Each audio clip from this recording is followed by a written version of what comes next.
పిఠాపురం చరిత్రలో ఒక పార్టీ అధ్యక్షుడు పోటీ చేసింది లేదు. ఈ రోజు 11వ ఆవిర్భావ దినోత్సవం సందర్భంగా పిఠాపురం నుంచి కళ్యాణ్ గారు పోటీ చేస్తామని చెప్పేసి మా అందరికీ కూడా ఒక గుడ్ న్యూస్ అనేది చెప్పడం తెలియజేశారు. సో ఈ రోజైతే మేము మా వీర మహిళలు, జన సైనికులు, జనసేన కుటుంబీకులు, ప్రజలు అందరూ కలిపి చాలా ఆనందంగా ఉన్నాము. ఆయన ఇక్కడి నుంచి పోటీ చేసి ఇక్కడి నుంచి అత్యంత మెజారిటీతో విన్ అయ్యి ఆయన వెళ్తారని, ఎంతమంది ఆయనకి పోటీగా నిలబడినా ఎవరికి అది అసాధ్యం అని చెప్పేసి ఆయన మాత్రమే అత్యంత మెజారిటీతో గెలుస్తారని చెప్పేసి గెలిపించుకుంటామని చెప్పేసి తెలియజేయడం జరుగుతుంది. ముఖ్యంగా ఈరోజు చాలా శుభమైన వార్త విన్నాం.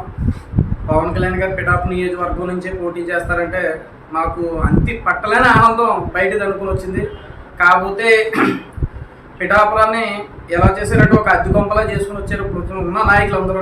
కానీ పవన్ కళ్యాణ్ గారు రాకతో పిఠాపురం పట్టణాన్ని ఒక అభివృద్ధి అవుద్ది మేము ఊహించుకుంటున్నాం. హైదరాబాద్ సిటీ అయితే ఎలా ఉంటుంది అలాగే పిఠాపురం నియోజకవర్గం బాగుపడద్దని ఈరోజు మా కళ నెరవేరుతుందని ఇక్కడి నుంచి అత్యంత మెజారిటీనిచ్చి పవన్ కళ్యాణ్ గారిని అసెంబ్లీకి పంపుతాం.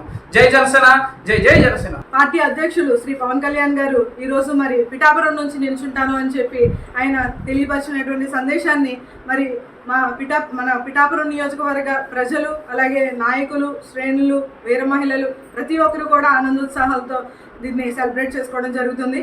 ఇందులో మరి మనకి అదర్ పార్టీస్ నుంచి ఎవరు నుంచున్నా కూడా మరి మన పవన్ కళ్యాణ్ గారిని అధిక మెజారిటీతో మన 1,00,000కు పైగా ఓట్లని మనం మెజారిటీ దిశగా తీసుకుని వెళ్ళి, అలాగే ప్రతి ఒక్కరి వీర మహిళలు మేము దీనికి తోడ్పాటును అందించుకుంటూ వారికి సపోర్ట్గా నిలుస్తూ ఆయనకి బహుమానాన్ని అందజేస్తామని ఈ సందర్భంగా తెలియజేస్తున్నామండి.